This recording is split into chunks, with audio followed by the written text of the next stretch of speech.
back to Move Point Podcast, episode 12. Once again, I'm Amari. And I'm Miles.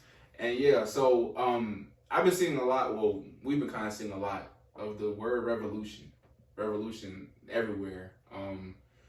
And so we was just thinking, like, what would that, like, what is the revolution? What is a revolution? I mean, I know you called this month what? Revolution Month?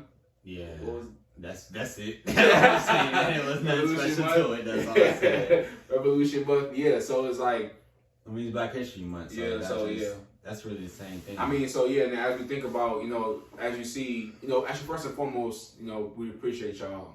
We just want to say that, like I promise y'all, we'll say every time because we do appreciate y'all. With the past posts that we kind of been posting these past 2 weeks, the interaction, the likes, the views, even, we appreciate that. We hope that we're bringing up some dialogue in our lives and y'all thinking about, things like people before us and what they did and all those important facts and stuff that people try to hide. Hopefully it's starting to come out within your families and stuff. We definitely appreciate that. But in that, it causes us to kind of think of, what revolution looked like back then, during the civil rights era versus now. And so, I mean, basically are those, well, I guess you're defining which one, I mean, are they different basically, or are they the same? I mean, your opinion, what it look like, what does it look like to you? Well, I believe there was a difference back then, like, we find some of the same, issues, but the issues are presented in way different ways, so I feel like we have to go in a different route in the way that we choose to, fight for them, fight against it rather. So, back then, everything was out in the open. They're fighting segregation, they're fighting, just mistreating, just things allowed, things that they weren't allowed to do. And certain things were just so obvious. It was like, it was in their face. Like, it was over. Like, racism was 100% blatant. Like, it was no denying the facts. Like, today we live in a different world, it's covert. Like, you can try to deny some things, but there was no denying it back then. Like, everything was wide open, everything was in front of them. So they had to really get in the forefront of things and, really be out there in the streets and stuff and really, like, they was getting sprayed with water hose, for example. Like, that's not, really going on. We had, backlash from when we were protesting, and people getting shot with rubber bullets and stuff. But it's like, that was just really on a grander scale back then. That's because everything was open. And the only reason that happened during, that time period, because we were, like, things were blatant then. Like, it was brought out in front of us. And that's what I believe Donald Trump kind of really did for America. Because people could deny certain things. But we know racism is dead, doesn't exist. It's nothing like it used to be. But then you see that, it's still there. And it only comes out in certain flares in certain instances. But for most times it's hidden. So I feel like we have to, be more like sneaky in the way that we do it now, opposed to, just being out. Because, a lot of us want to do, they had that No Effing Around coalition. They had the all black and they had the all guns. They were storming Stone Mountain that time. And that's great to see. But I don't know if our battle is the same as that. I don't know if that will do what it did back then. Yeah, I feel as if the kind of what you're saying, kind of piggyback off of that. The standard and rules and regulations that change over a period of time, but the rules and regulations and the standard was made by a person with a system kind of catered to them. So because of that, they oppressed a whole other group of people, and they openly did that. So it's like you said, like there were segregated restaurants, water fountains, bathrooms. Like segregated even seats on the buses. There's like a lot of things, even schools. A lot of things that are segregated out in the open because that was the standard that they put on there.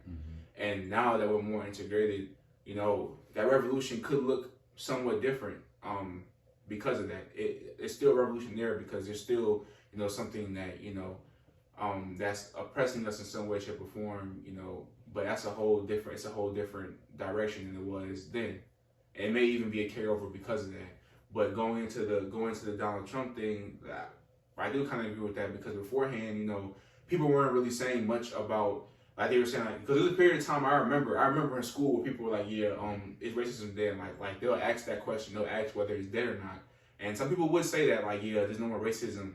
But then when he came to office, it's kind of like he was so, because politicians usually lie a lot, and he was so honest about his approach and his ideals that he really didn't care, to the point that he gave confidence to other people to come out and say, oh yeah, we feel kind of the same way, and F whoever comes, like, F whoever thinks this or that, like, we feel this way and we're going to stand by that. And because of that, it kind of showed people that, these things were always here, but they were more implicit. And now they're more explicit, like they're more out in the open now. And so, there was a period of time talking about, how times have changed. Like, back in the day, like, I would imagine that everywhere it looked like there was a reminder of, some form of racism, segregation.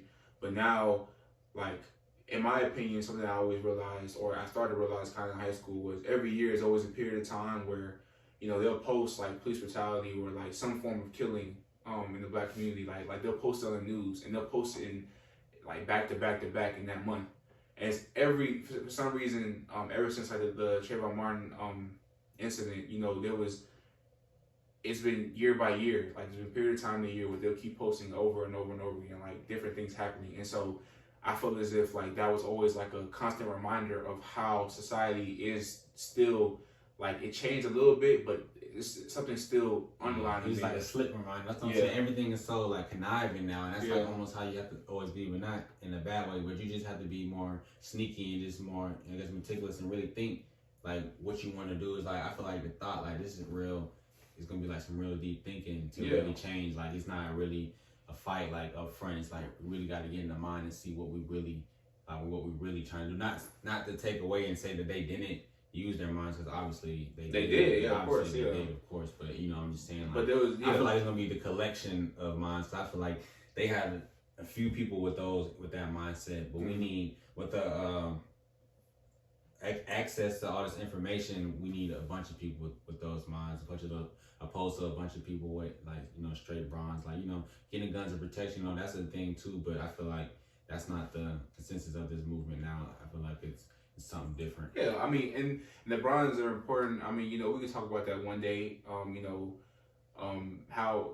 important it still is to have that form of protection. But I think what we're kind of hinting at is like there's a shift between like just because they had a plan, so they had the mental and to like go out there and construct the plan. Every revolution needs some form of plan to like go about it. But it was more like bronze because they were out there actually like marching and fighting for something, like actually probably fighting and like they're defending each other because like you said, like they had hoses, they had dogs, they had all that stuff. Like they were trying to prevent anti movement.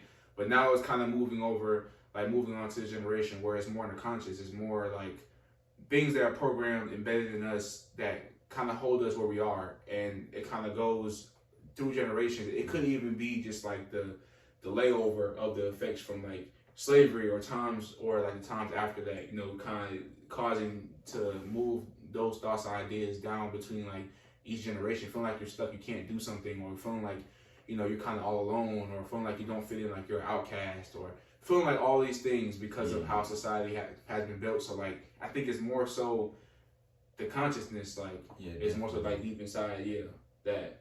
Yeah, I feel, and not to say that it's bronze, and not to say that they weren't thinking. I mean, they obviously were, but I'm just saying, I just feel that, like we said, they knew what was up. They knew exactly what they were fighting against. You know what I'm saying? I feel like they had a more clear understanding of what they wanted to target. Is all I'm saying. You know what I'm saying? They knew, okay, well, we want to be integrated. You know what I'm saying? They that's what they believe would breed equality, integration. Like, okay, well, we're starting here, we're at the same schools, you know what I'm saying? We're all getting to socialize in the same areas. So they believe that's what would breed integration. But now it's like, I feel we have, and we spoke on this in one of the earlier episodes, we have to filtrate so much through our mind now because we're being fed so much more, not only by other people and media that controls what we're being fed, but like, just feeding ourselves. And even if like, even when we're on social media and we're just scrolling, like we're still seeing some things are sticking, some things are not, but it's like we have so much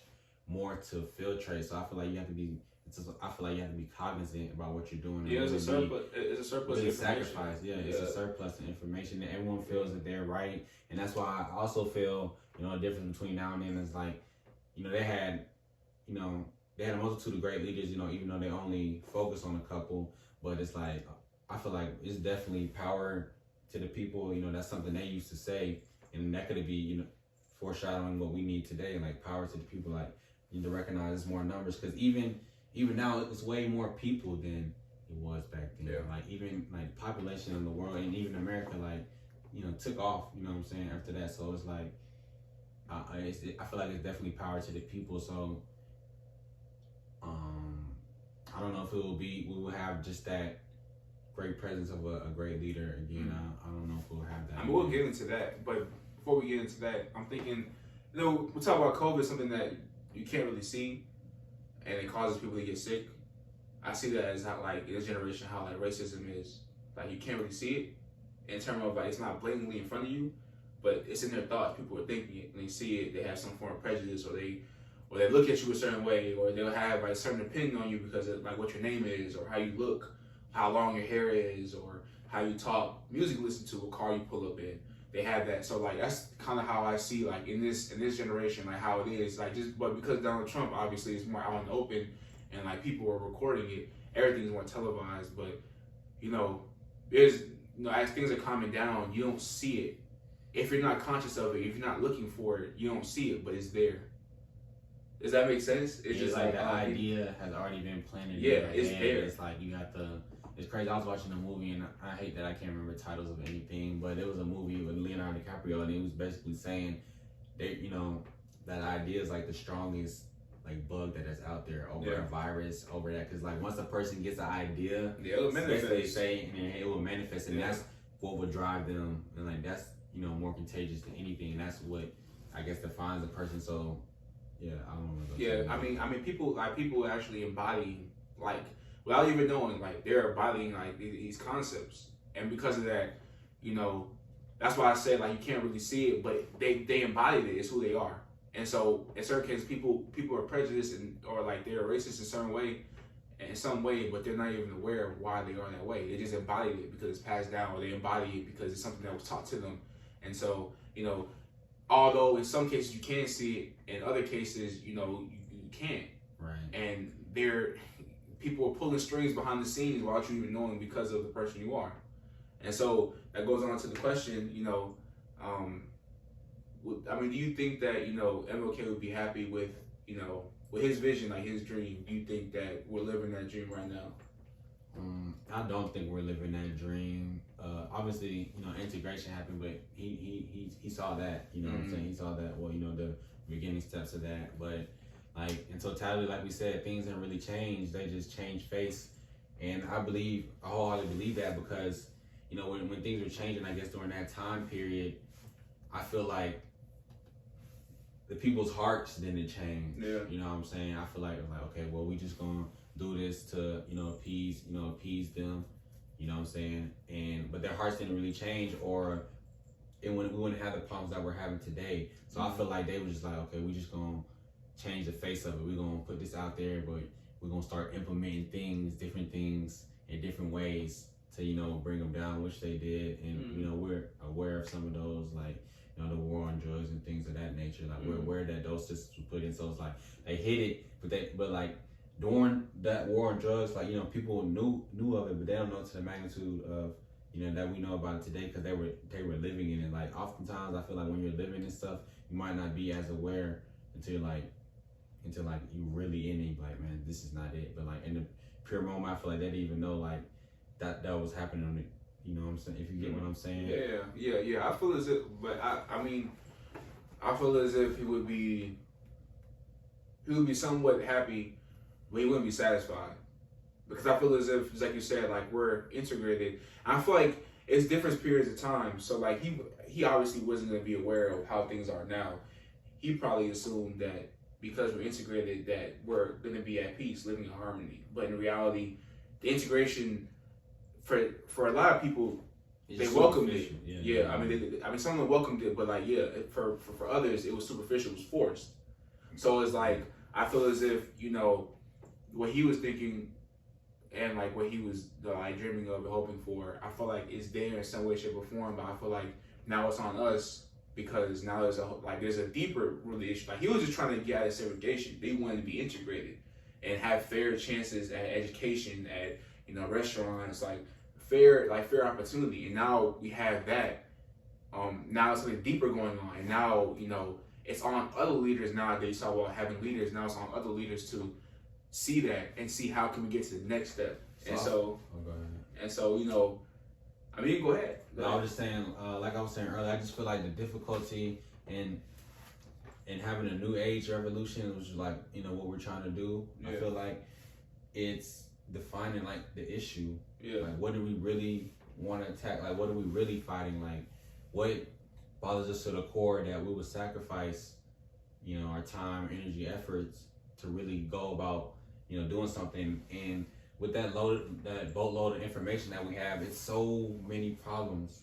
It's so many things going on, you know, everywhere in the world, but you know, specifically in America, so many things. It's like, you can fight for this, fight for that, fight for this, fight for that. You'll just be fighting, doing nothing, because you're not really, you know, you're only giving, not partial effort, but in theory, partial effort, because you're, you know, just spreading yourself too thin, I would say. So it's like, I feel like the core problem, or just the beginning, is finding what we want to fight. Like, and whose battle is it? Like, it's certain things with, for instance, financial issues with, you know, rich and poor, you know, the widening of the gap. It's like everyone has minimum wage. Like, it's not a black thing, it's not a Hispanic thing, it's not a, you know, Asian thing. It's a white thing. It's everybody's thing. You know, we all have. You know, that's all against us. You know, minimum wage, people not being enough. That's not being enough to. Because come on, man, like $7.25. Like, what you really gonna do with that? Yeah. If you have a family and stuff, even if you don't have a family, you know. But if you have a family, like, what you really gonna do with that? So, but that's a problem. And it's like, enough people have to. I feel like you have to find a few battles and you stick to them so you can really give something to it. You know what I'm saying? So I feel like that's the number one issue. And the difference between the battles is they knew what they were going against. Like, it's like we have so much to filter through and figure out, okay, what do I really want to do? What do I really care about? And then, you know, being able to stick to that. So. Yeah, I mean, yeah, it's different. It's like you were kind of saying, like, there is different, you know, different revolution. Like, there's so many issues in this world. Like, not even just in America, but in this world, so many different kinds of there's revolutions within, you know, economic statuses. Like I said, with the gap, racial, like, you know, some racial inequality things that people are fighting. You know, work benefits. Like, there's the union. There was some revolution with that. Like, it's so many different places. Like, so many different things. Like, and because of that, you know, just like you say, you gotta find out, you know, what you stand for and stand on it. And, like, be educated in that and then fight for it. But I guess, you know, I mean, what exactly, you know, what is it like to you? You know, like, the revolution, what is it like to you? Well, I feel like the revolution would just be a bunch of people like, that's crazy, that's a tough one.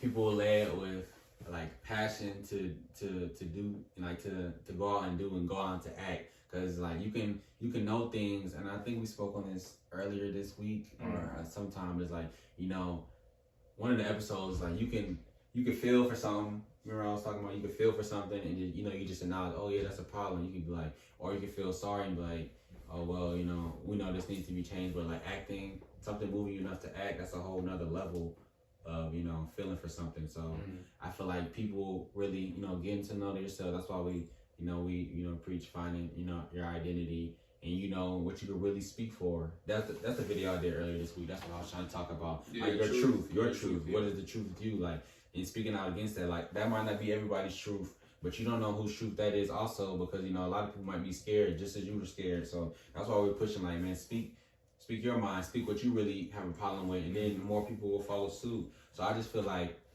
in that instance, people, you know, just not just getting caught up in every little thing, like, not letting every like, little nuisance bother them, so they can really stick to what they want to change, because there's always gonna be something going on. Like, I know people send me, you know, videos, or I see some things sometimes and I be wanting to repost it, but it's like, I don't feel that I would put any more effort behind that post. I mean, so sometimes I don't repost everything I see, because I that's sharing the knowledge, which is better than not. But sometimes I just feel like, man, there's no point, because I know I'm not going to really pursue that. So you always, you're saying just finding your truth, your identity. The revolution is everybody finding, you know, what exactly means something to them, like their purpose. And then after they find that, they push forward to making some change to benefit that community, or, you know, that circle of people that suffer from whatever that may be, whether whether it's financial, racial, whether it's gender related, or just anything they see that like there's some issue, they try to push forward to that. I mean, that's dope. But I mean, for me, I feel as if the revolution would be more like infiltration. Like, I mean, I'm aware of so many people going in and representing like these different aspects of like the workforce, or just even businesses. Like, there's more black businesses, there's more black doctors, or just like minority business owners, minority doctors, lawyers, politicians. We had the first black VP.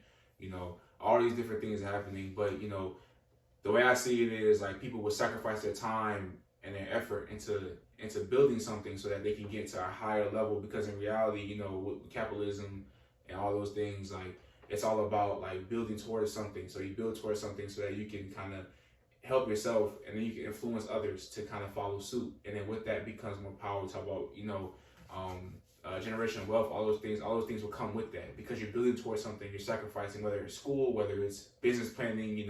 Sacrificing your time. Just building up to something. So like a lot of people just doing that, and there's a lot more representation. Like when you go to school, you see more like black teachers learn, and because they learn more about black history, or just about history in general, like real history that the people were talking about, on these sites and stuff, or you learn about like more meaningful things. Or maybe you go to a doctor or even a psychologist, you find one that can relate to you, whatever you may be. Like, they'll relate to you because there's more representation in that area. Like those things, like that's how I see it coming, because with that will come more power and more stability, because obviously there'll be more money, but then you have more mentorship, people there to kind of guide others to, follow suit. Yeah.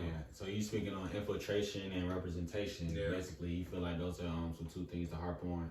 And speaking to your last point, which I agree with, is that mentorship, and that's why I believe it's important to find like your passion and get rid of fluff. Like, I'm all about getting rid of fluff, like ignoring the little things, you know what I'm saying, and get to like, get the core first, and then you can add on to that. Don't just be adding details on something you don't want. Like, get to the core and then find that, and then you begin to see people like you, like whether, we spoke on inspiring them, because you're speaking out, but it's not even that. It's like you so wrapped up in what what you have the passion for. It's like, you'll be looking for it and you'll be finding it. Like, I get on YouTube and stuff, and like, because I'm watching a certain type of videos, we all know about the algorithms, the Instagram algorithms, all that, you start focusing on this, it's gonna feed it to you, like, and then you'll end up finding something like, dang, I didn't even know this person was doing that. Like, I had posted a YouTube video about Chris Broussard earlier. I was like, man, I didn't even know he was into that. Like, I didn't know nothing about that. And it's like,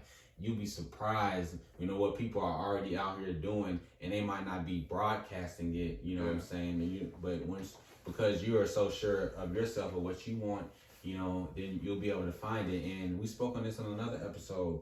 You might have your occupation, which we all need to have a job, but have a passion on the side, and eventually maybe you can mingle those together and they be the same thing. Yeah, you can merge them, but find a time to do both, and it just. I feel like we're just so comfortable.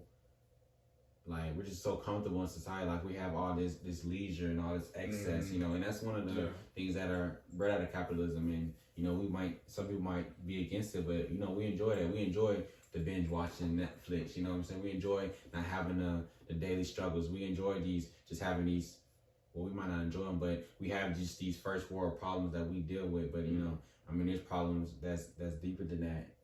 That I feel like need to be addressed. Yeah, and like speaking of touching on distractions and stuff, I mean that's why it's definitely important to find. It's like you were saying, it's important to find your passion and like what you actually feel passionate about, like your purpose, so to say, for life. Because there's a lot of distractions in this world, and like if you're trying to focus on everything that's going on, there's a lot of things going on that's kind of messed up in this world, and because of that, like you're gonna either not do anything at all, or you're just gonna be like, all right, like it's just too much, and then you're gonna go into distractions, because there's a lot of distractions on social media. Whether it's good to learn about, like see these performers or celebrities and stuff, like doing things, or like YouTubers about like what their life is about.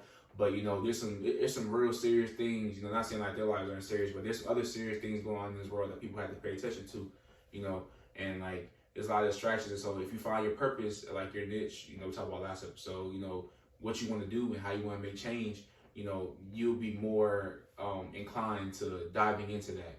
And it'll be harder to steer you away, kind of similar to what you were saying earlier. Like, you won't, when you get that pushback, you won't just give up because you're like, this is what I'm here for. So you push, like you break through that wall and you keep pushing until, you may not change everything, change the world, but you'll change like a little aspect maybe, or you'll encourage somebody else to make some change, That going back to what I define, I guess, as this new age revolution. And like you said, I feel like once we're able to define those problems, like once we get comfortable with ourselves and our identity and all that, and we'll be able to define a problem, that's when we can take it head on. Because that's why I feel like we're going all over the place. We don't really know what the problem is, what we want to fight for. Once enough of us come to a consensus of things that we want to fight for, then we could take it. I feel like just being more direct, like people being more direct. I listen to this comedian George Carlin, and he just speaks. He's probably, I think he might be dead now, but he was around like the 50s, 60s, 70s, 80s, and he speaks on how just the vernacular and all the words that we have nowadays are just so soft. Like, just to make you feel better. It's not really it's not saying what it is. It's just saying kind of what it is, and you just getting it. If you feel what I'm saying, it's like people are just not being more direct. More direct. More confrontational. Yeah. It's like, and if you're trying to fight a problem, I feel like these problems of these magnitude, I feel like there's no other way. Yeah, you got to be intentional. You got to be direct, and you're gonna have resistance and pushback. But it's gonna be, you're not throwing yourself out the game by going the wrong way because you don't know which way you're going. You know what I'm saying? And both of those processes take time. Like, it's not going to be instant, but I feel like it would definitely be magnitudes faster if you define a problem, you go head on to the problem. You're going to get that. You probably will get more pushback that way, but I feel like it will get done faster. Like, the pushback might be, it might hurt. You might be having to sacrifice more, but I feel like that will eventually get you to the goal way faster than, just beating around the bush. I push forward, be direct, be intentional, confront, like being confrontational. Sometimes people see like confrontation as an issue, but you're trying to solve something, you're trying to meet something. Confrontation, you're meeting something like at its head so that you can try to solve it. It's a form of problem solving. Yeah, so it's a like, problem. It's impossible not to grow without it. So and then I guess what we're hinting at more so is like, in this revolution, how it can happen, I guess like for our visions and, putting a conversation with like, what your revolution would be and like what area and like how you see that, how you envision that, how you want it to happen. The 3 points that I would kind of say, I feel like we're hinting at is like finding yourself, like finding like your own identity and your purpose in this world, or like your niche, like what you would desire to go and push forward towards. That's like basically passion. I think Chad Boswick, that's what he was preaching basically. Finding your passion, and that's where you can really do the most damage. I feel like we operate off of that as much as we want to not acknowledge, emotions and stuff. But that's what drives you. I know that's the driving factor for anything that I do. You know what I'm saying? So. I feel like that's us to the core anyways. Yeah. And then you say like the power of the people. So it's strength in numbers. Yeah, like strength in numbers. So you support people next to you that are like trying to do the same things, trying to make change. If you see a group of people, that are trying to do something, trying to be leaders, like help them lead, or help them, just be with them while they're leading. I mean, there's no bigger man in situations. Like, we're all trying to do the same thing. Like, we're all trying to grow in some way, shape, or form. Like, even with this podcast, like you said, like me and Miles aren't like bigger than anybody. Like, we're just we include everyone. Like, this is everybody's podcast because we're all trying to go on the same goal. Like, I'm pretty sure when MLK was marching and stuff, he didn't see himself as like bigger than life. He saw himself like as somebody that's with everybody, trying their best to make some change. So that's similar to any problem that you may be experiencing, or anything that you see as like a big global, even minor problem. Some people have just some minor things they want to fix, like whether it's like a rule in school or something like you want to change that's like unfair, like encouraging those people that you see are doing things that are like against the norm, you know what I'm saying, or they're being the first of any kind, to do something, and like even if you're not doing it publicly, like you can always pull them to the side if it's in person, or message them, and encourage them so that they can, get some more strength from that, and then eventually, others will join in. But Yeah, I mean, even if they're not the first, like we're not the first people to be doing this, like ever. There's other great podcasts that one day we'll be able to shout out. Hopefully, we'll collab with. But there's other great people, great podcasts, YouTubers that are talking about these things, influencers. Like we're not the first people, but we realize that the more people the more voices you put into an issue or a problem, the more collective. I was talking about my video, like the more lights that are shining together, the bigger the picture, like the brighter you can see, like the problem and try to fix it. So that's basically like, you gotta be the first one, but you can just be someone trying to fix, like take the next step in solving that issue. Right. And then I guess the last one would be, which is kind of similar to the first one, but it would be, reconstructing like your mind, like reconstructing like what the programming in your mind, like don't allow the distractions or all those things that you see around you that don't really mean much. Don't let that cloud up your mind. Like be direct, intentional on like what you want to do. Get that fluff out the way. I mean, it's just what we have to fight. Like I said, we live in luxury and comfort. Like you know what I'm saying. We just we got a whole bunch of time we can just waste, and like there's a lot of little things that we ignore that we don't get to do, and it's like we miss a lot of opportunities. That's why I feel like people not as much as sensitive. Like for example, say you want to find anything, you can find it online, so you don't feel the need to contact a person or ask a person because you don't have to anymore. You can just do that, and I feel like that's a problem in the community as well. So we need to, like we said, basically harping on point two, those strength in numbers and coming together, and don't be afraid to reach out or to work with somebody or like we said, collaborate with them. And I just want to point out one example of New Age revolution, New Age revolution. That the whole Reddit situation, with when they bought all that GameStop stock, and they messed up the market, and they had people mad, people that were inside that area of expertise for decades, and they were like, man, I can't believe they pulled what we did and pull us over. You know what I'm saying? They did what we did and they did it. I can't believe they did that. And it was like, but that made a big impact to me. And that's the most recent example I could think of. But that was a strong example in my eyes because that made a difference. And that really shocked somebody. The stock market's no joke. Like people trade, that's money number one. So that's basically enough said. But it's money flowing, in and out all day long, and people really came together. And they bucked the system, and that's what I'm saying. They went and they did that. They made resistance out. Robinhood is like, okay, we're not gonna allow y'all to keep buying from that. But that was such a powerful example. Like, man, them folks really did that, and and it's different things you can do in whatever aspects.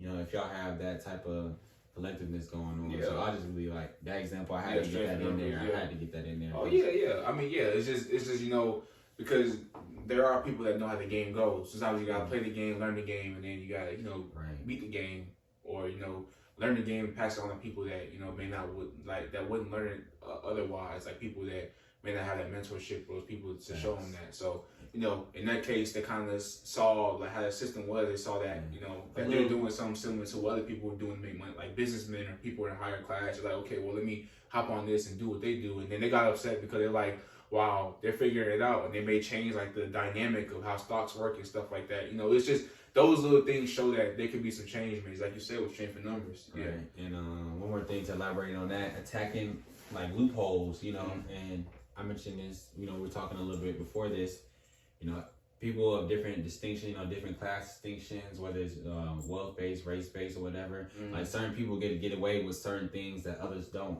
You know what I'm saying? Yeah. Some people get judged for doing the same thing that others do, and they don't get judged for it. And it's like finding those loopholes, and if some people get to do it, then if enough of us are doing it, then it's like they're gonna have to change that loophole. That rule can't be broken anymore. It's just like in sports, that happens all the time. Like you have someone that's so good at something, you know what I'm saying, that they have to change the whole law just for everybody else can play, so the game can be more managed. Like so. They talk about good trouble. Yeah, making good trouble. You know what I mean?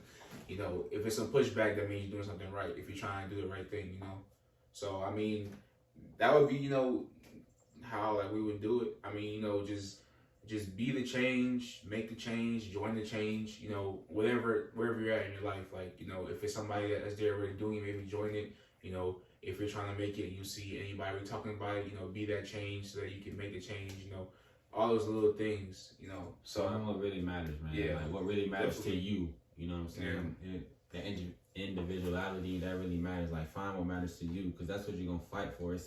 Again, we said it's 1,000 problems out here. It's millions of problems. Like, don't spread yourself too thin. You know that can happen in real life or relationships. You know you giving to 1,000 people, you might not have nothing left for yourself. Or in those 1,000 people that you're giving to, it ain't gonna be as helpful as it would be if it was only 100. You know what I'm saying? So don't spread yourselves too thin. You know.